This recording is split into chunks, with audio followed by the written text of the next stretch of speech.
الامارات البلد الوحيده اللي ما فيهاش تقريبا وسايط، بس لو جات لك واسطه زقتك صح انت في حته تانية. هقول لك على واسطه دخلتني بنك من اقوى البنوك في الامارات.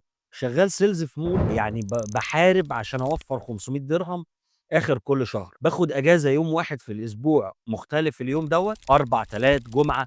باخد السي في بتاعي وانزل اخبط على مكتب مبيعات بنك لغايه ما في مره يقابلني واحد في الاسانسير وادخل وراه مكتب غلط، واقول له يا حضرة مش ده مكتب البنك الفلاني الفلاني؟ يقول لي لا والله ده المكتب في الطابق ال 14.